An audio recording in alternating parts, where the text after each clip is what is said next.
Good afternoon, everyone, and welcome to this week's Team Brief.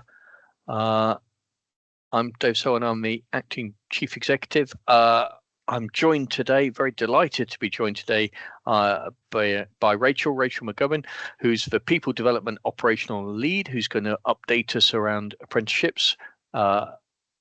And then I've got Rich Mills, who's our Chief Financial Officer, who's going to tell us all things we need to know about finance, and Phil as well, our Chief Nurse, who's going to give some reflections probably on Rich's comments.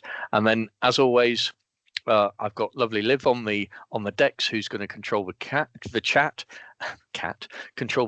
and control the links into the various things we're talking about.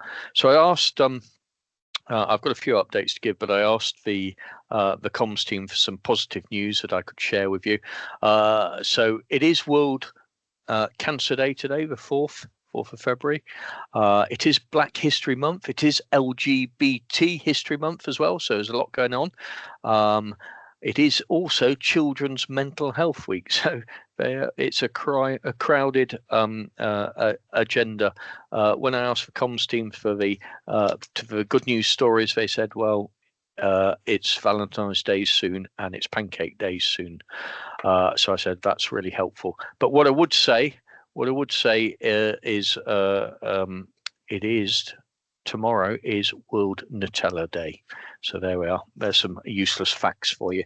Okay, so I've got a couple of updates to give you. One's around annual leave, and that's just reminding everyone that as we come towards the end of the financial and the annual leave year, to just ensure you've booked and you've taken your annual leave. So we recognise that this is vital to ensure colleagues have rest and downtime to recuperate, and it's part of being a responsible employing organisation for your well-being. And what we ask is that people sort of stagger that during the year, but recognise that often people save a few days. And what we want to do is we want to ensure that that's all utilised in this financial year, because otherwise it causes us a headache going forwards into next financial year. So we ask that you take all of that. There are some exceptional circumstances that will agree and allow people to carry over annual leave, and those are obviously after discussion with your line managers, but it's just an ask to say, please can we ensure that please can you ensure that you book and take your annual leave. And then the other update I've got is around just we had Leanne Featherstone on a few weeks ago, and talking about the Armed Forces Network, and she mentioned that we before Christmas we mentioned that we'd put a nomination in for an award, and we've been shortlisted as finalists for the Public Services Celebrating Forces Family Award. So I think that's the second award that Leanne's been nominated for, or Leanne and the network been nominated for. So the nominations describes the newly formed Armed Forces Network, which was formed in June 2024, fueled by the drive and passion of our veteran colleagues within our hospitals. We have worked hard to achieve gold accreditation for the Veterans Aware Alliance, which were awarded last year. And then we obviously credited the network members for the activities and the events they've held, including the coffee mornings, the talks, lighting the hospital towers, commemorating days such as Reservist Day or the D-Day anniversary, and Armistice Day. So huge amount of work gone in to build that network, and we're very proud of it. It's a really active network for those of you who have armed forces connections. And fingers crossed that we get a win for our nomination, which I think is the 25th of April 2025. And again, we'll put some links into how to become a member of that network into the chat. I'll give you Leanne's email address. And then the final update is just a piece of work we've been doing with our colleagues in NHIS. So this is just trying to make the best use of our resources, which we're going to talk about with Rich Mills, but it's a PC and and laptop power saving initiatives. So it cuts across not just the financial agenda, but actually the greener agenda. So last month in December, NHIS conducted a pilot looking at the electricity usage and the savings that they could achieve by shutting down remotely PCs and laptops.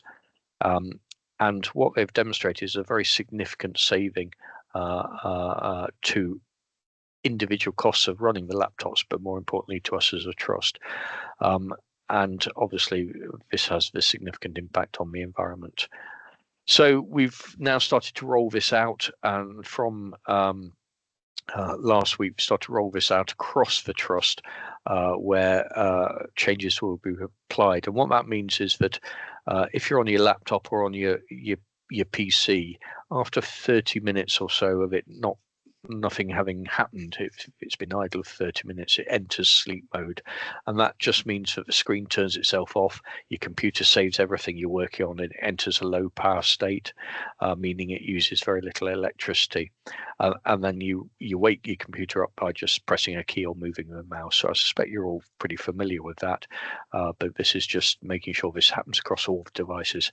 And then after a longer period of time, 3 hours of inactivity, if your device is idle for 3 hours, it enters what's called hibernation mode, and this means that your devices save everything you're working on, power down completely using no electricity at all, and then the computer will wake when you press the power device. You've got to sort of reboot it then. So what that means for people who are working from home, if you're on a VPN, when it does power down on that hibernation, it does mean that your VPN will disconnect. So once you log back on, you'll have to reconnect your VPN. So we're rolling this out. We're obviously doing this automatically, so people don't need to worry about this. This is something that's going to save us many tens of thousands of pounds across the organisation. So it's a good thing to do. What I would say we're conscious of is that there are just 1 or 2 PCs or laptops that actually we can't or we shouldn't be doing this to, what we might call exceptions and special cases, and so we'll ask that anyone who thinks they've got an exception or special cases that's running essential equipment or an essentials piece of software, that we just contact NHIS, and we'll put Ed Pearce's email address in the chat for that as well. So that's all my updates that I've got. So I'm going to move us swiftly on to Rachel. Rachel, introduce yourself. Who are you and what do you do? Thank you. Afternoon, everybody. So my name's Rachel McCubbin. I'm the People Development Operational Lead and work in the Learning Development team. I'm previously an ODP, so have a registration by background. And my current role, I support the team that look after all things apprenticeships, work experience, e-learning and the Education Centre. Perfect, they are. And what would you like to tell us about the apprenticeship roles? Thank you. So we're celebrating National Apprenticeship Week next week, which is Monday the 10th till the 16th of February. So we're going to have some stands and some drop-in sessions across the trust at Sherwood Forest Hospitals, at Kingsmill and across Newark. It'll be myself and the team that will be delivering those. Just to make everybody aware, we've actually got some fantastic apprenticeship success stories. We currently have 148 individuals on apprenticeships at the trust. We've actually recruited 21 individuals into the organisation into apprenticeship roles this year, and we're currently awaiting 10 more apprenticeship posts which are in the pipeline at the minute. So just to make everybody aware, there's various providers that we use to deliver our apprenticeships at Sherwood Forest Hospitals. We've actually got a fantastic partnership with West Notts College at the moment. So one of the things that we're working with West Notts College is some support clinics for both managers that have apprenticeships within their teams and people that are on apprenticeships. So they should be coming into fruition shortly. Just to make the team aware also, we actually deliver Maths and English on site for individuals that want to access apprenticeships or gain those qualifications. There's an apprenticeship intranet page which has an apprenticeship prospectus. So anybody that's thinking of undertaking an apprenticeship or wants any more information regarding what apprenticeships are available, that's available on our intranet site. I believe that we're going to post a link to that in the chat section shortly. And there'll be success stories communicated via our comms team across the coming days of some of our fantastic apprenticeships that are taking place at the minute.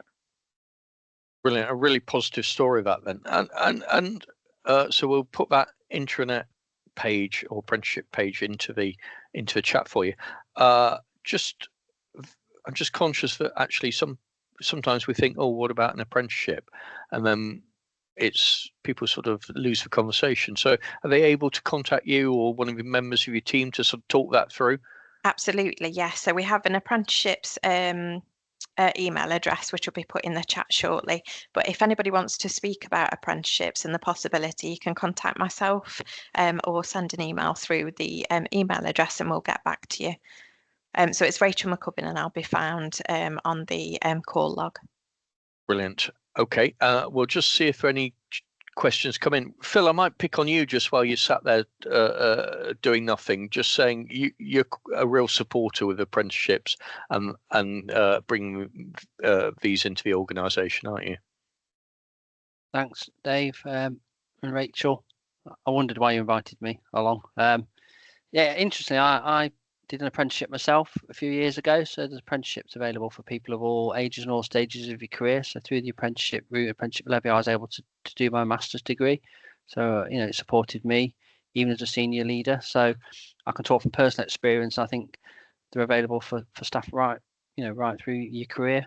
And the work that you mentioned, Rachel, about working with colleges and schools even to make sure we engage people early on and encourage people to access the right pathways early on is really important as well. So definitely something I support.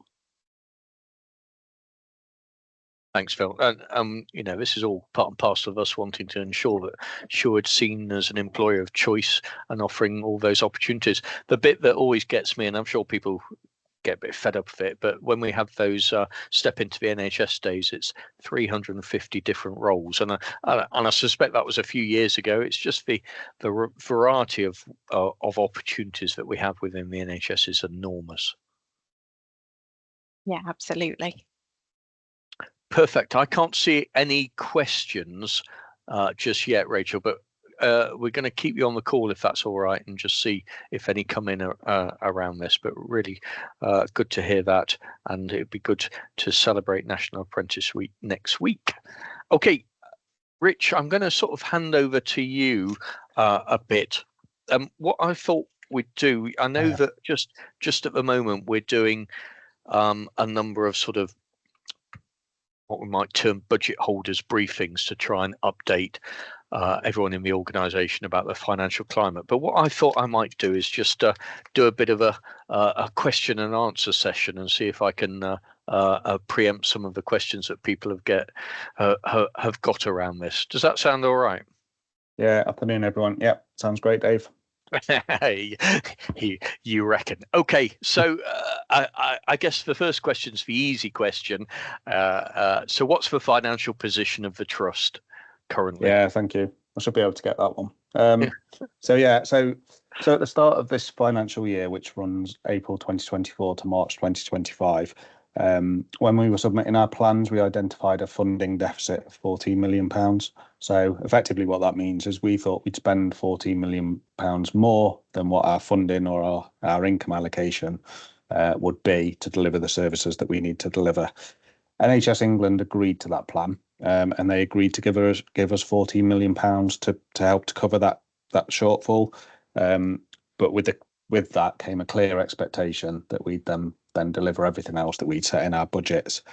Now, at the end of December, our deficit for the year was 7.3 million. So over the 9 months of the year, by that point, we'd spent 7.3 million pounds more than what our income allocation was. So that's why we're in the position that we're in, and we're having to take immediate action to reduce our costs. And just recognising I'm a bit dozy on the finances, Rich. So couple of questions. For 14 million that we agreed as a deficit position, that wasn't given to us with no strings. So strings attached to that. In effect, we have to pay that back at some stage. So I got that right? Yeah. So there's it's done at a system level, so at a Nottinghamshire level. But yeah, there are implications in terms of paying that back in future years from the collective allocation that we have in Nottinghamshire.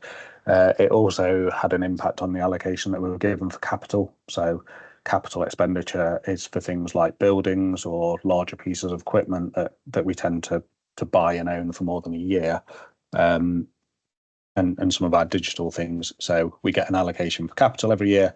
That was also impacted by us having to take a part of this 14 million. Yes, so if I remember rightly, systems or organisations that weren't achieving financial balance were penalised by the amount of capital that they could have. Capital is the way, as Rich says, that we develop our services or build stuff. Yeah, exactly right. Yeah. And when you say at the end of December we'd spent 7.3 million over and above what we should have spent. Yeah. That's 7.3 million in effect on top of that 14 million pound deficit. That 14 million pound deficit we recognise, but this is 7.3 million that we don't have to spend. Is that right? Yeah. I mean, it's fair to say we would have expected to be overspending a little bit by the end of December, because we set out a really ambitious savings target. So we wanted to deliver financial efficiency savings of £38.5 million this year, which is the most I think we've ever attempted to save. Some of those we expected to deliver more in Q4. There's also some elements of income where we'd expect payment in Q4. So we would have expected to be in a deficit at the end of December, but we wouldn't have expected to be 7.3 million in deficit. Okay, so why are we in this position then? I know you put some of those points, but why? Yeah, it's a good question. So like pretty much every hospital and most businesses, our costs have increased quite significantly over the past few years. So that includes inflationary costs, which we all see in our day-to-day lives. So that's stuff like the increased costs of energy. For hospitals, it also includes the increased costs of drugs and clinical supplies, and of course any pay awards that we're given as well in relation to Agenda for Change. But as well as inflation, we've seen quite a bit of growth in our workforce over the past few years. And because we're seeing more patients, because we've got an increased demand on our services, it means we're using more clinical supplies, more drugs than we would have done previously. So over the past couple of years, our costs have increased by about 20%, compared to an expected inflationary growth of probably around about 8%. And unfortunately, funding in the NHS is largely aligned to inflation expectations. So over the past couple of years, we've had a bit of a shortfall in those other areas of growth, and those costs increasing over and above inflation. I would say though, Dave, it is really important just to give thanks and to note some of the really good work that we've done in identifying and delivering efficiency savings. We're making some real good progress towards that 38.5 million. It looks like we're going to be able to deliver that. Sadly, we've got other cost pressures over and above those budgets we set at the start of the year, which kind of means we've got to go above and beyond a little bit. It's a complicated story. It's almost impossible to juggle with the huge enormity of the numbers that you talk about. So if I remember rightly, our energy costs, so this is our gas and electricity bill that we all get at home, but ours as a trust, I think it went up about 7 million or something ridiculous like that. Yeah, it increased quite sharply in the last financial year, and we were given some additional funding to support that increase. Now, unfortunately, that funding was a what we call non-recurrent funding, so it was a one-off for a specific year. So that money was available last year. Unfortunately, for this financial year, 24 to 25, that £6 million hasn't been available. So that's 6 million of funding that we previously had that we now don't have. On top of that, we have seen some growth in energy. Again, some of that is due to inflation. Some of it is because we're increased the use of our energy as well. Okay, and so there are two then questions while I'm waiting for everyone else to ask questions. There's two things there. So you said that our costs have increased and our workforce has increased because we're doing more activity. So why aren't we earning more if we're doing more activity? What's changed? Because we always used to be able to grow our activity, didn't we? What's changed? Yeah, absolutely.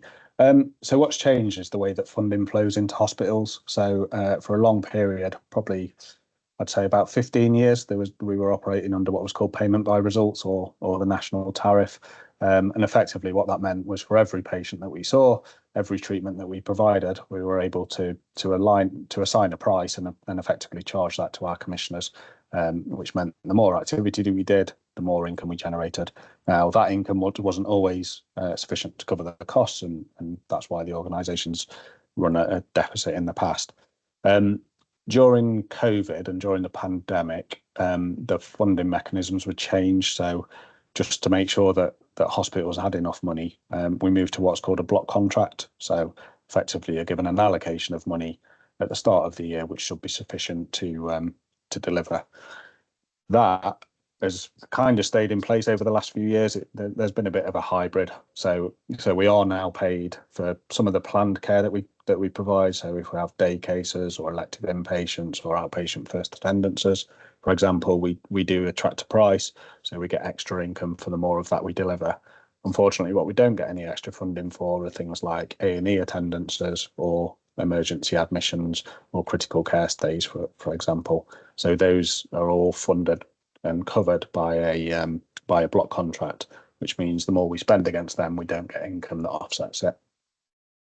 So this is, I mean, I think the point here is this is very different. So many of us who are a bit long in the tooth would recognise that there's a bit of a cycle that NHS organisations often approach year end and go, oh, it's terrible, we're heading a deficit, and then we start the new year and everyone goes, phew, let's start again. But I think this is very different, isn't it? This is very different because the way the NHS is funded, what you're describing, there's no ability for us to grow our way out, and then there's also a very different message that's coming out of the government, that those days of boom and bust have gone, and actually the NHS has had a record amount of funding, but the NHS has to relearn to live within its means. And that's a very different message, isn't it? It is indeed. And the other big thing that's changed is the access to cash support. So it's not unusual for hospitals and the NHS to be running at deficits and running with overspends. What is unusual is the cash that we can access from the Treasury to support that. So normally, if we were overspending, we'd be able to. We have to go through a really difficult process, but we're able to ask for some help to get some cash in that then helps to kind of tide us over, I suppose, until we're able to deliver on some more savings. That this year has been a huge change. So our last 2 to 3 applications for cash support haven't been accepted. We've been given a very clear message that we need to live within our means, and that cash position is probably the most difficult aspect for this financial year, and the real thing that's changed. It means we're having to manage our cash really closely, and we're having to manage our suppliers really closely just to make sure that we're able to spend it in the right areas. And what does that mean? That doesn't, people on this call, what does cash support and what does cash flow mean really in real terms? So what does it mean? So every month, obviously, we have cash commitments. So we all receive our salary every month, for example. So we have a monthly payroll for our temporary staffing, bank and agency staffing. We have a weekly payroll. So that's cash that goes out of our bank account into our colleagues' bank accounts. Like everybody on this briefing will have, we have energy bills. So we get an invoice every month saying, here's the electricity you've used, here's the water you've used, here's the gas you've used. We have to pay cash out of our bank to pay for those bills. And we also have obviously anything like drugs that we administer to patients, any clinical supplies that we rely on. All of these are cash outflows. And at the moment, we're just not getting enough income to be able to pay all of those invoices on time. And just as if we'd have in our personal life, if we go overdue on an account or on an invoice or on a bill, then sometimes that comes with some consequences in terms of the service you're able to get. And as statutory NHS organisations, we can't go overdrawn. But No. I think if I've got this right, Rich, the enormity of the staff wage bill, the enormity of the energy bills, and the enormity of the essential drugs is what we're concentrating on doing. So this isn't about we're not going to pay staff.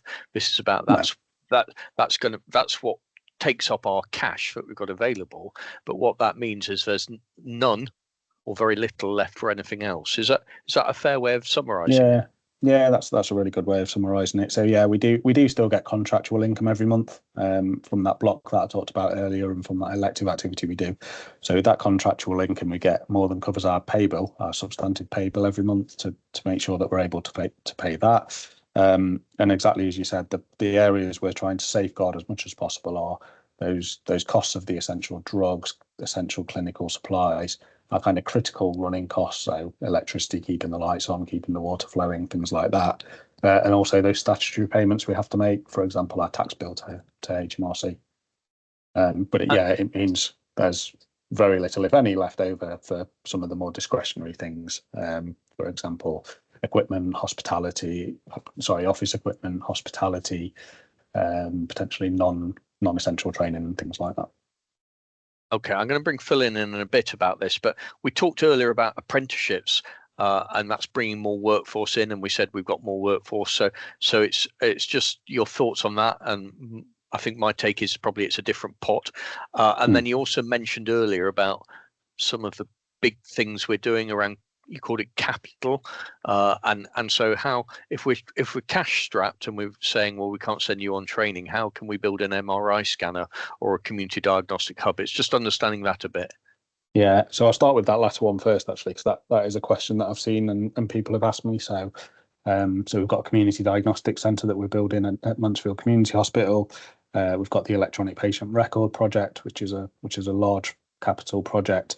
And people will be aware that we've started building the MRI as well on the Kings Mill site. So quite big capital investments.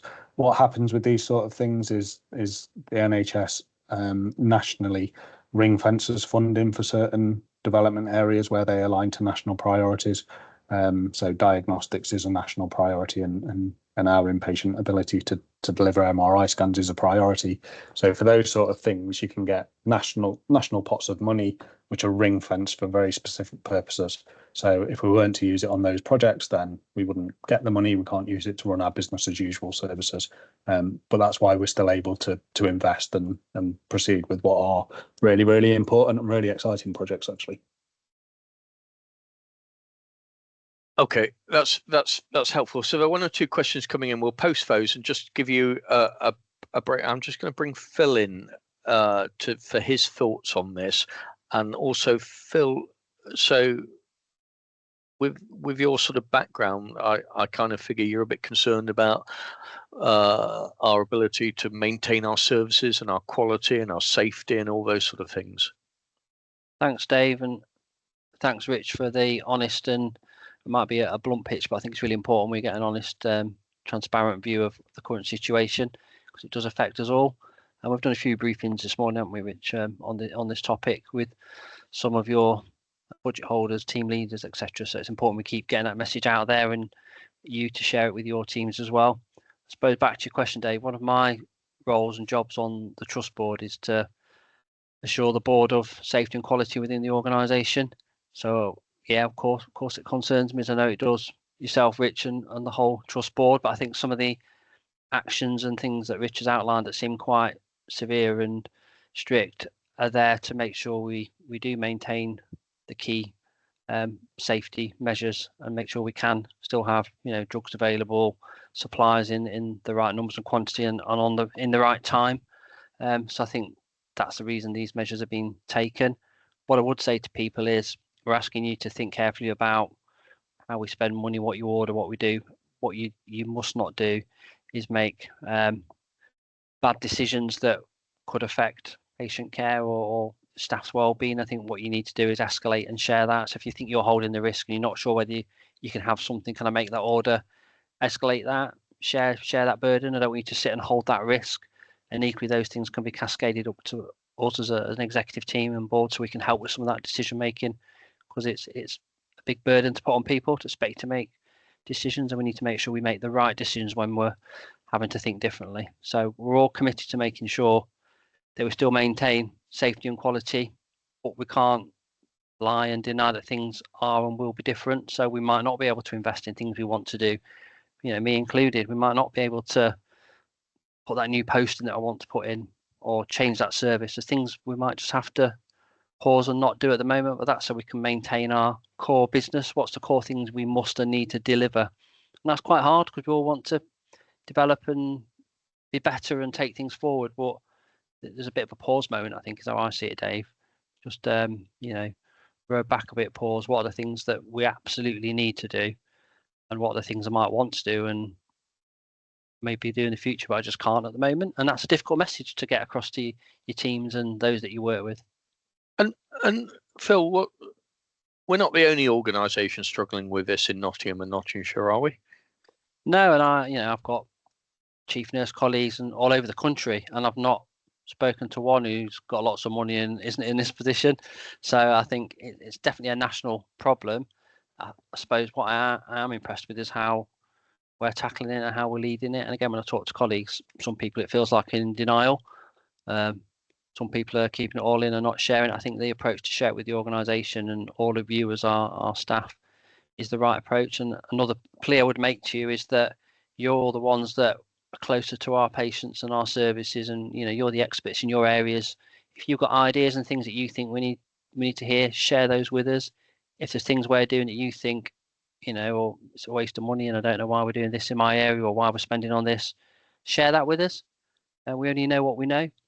There's no idea or suggestion that's too small or stupid or shouldn't be shared. So take that opportunity, as long as it's done appropriately. Share things that you think are frustrating. I just can't understand why we keep doing that. It's a waste of money. Or if we did this, this would save this. That's the stuff we need, and it all stacks up. Yeah. Okay. So I've got a few questions then, Rich. So I've got three for you. There was a question, I don't know if I've seen it, which said on that sort of sorry tale, will there be redundancies? So there aren't any redundancies planned.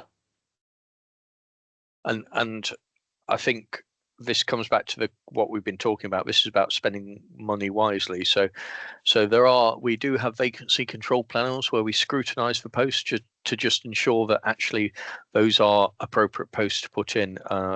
The patient facing and the quality impact is obviously a component of that, but there isn't a plan for redundancies. No. And then the second, as you say there, Dave, so we do have vacancy control processes in place. I think the really clear message that's coming across the NHS at the moment is that the growth that has been seen in workforce over a number of years, it just isn't affordable to continue.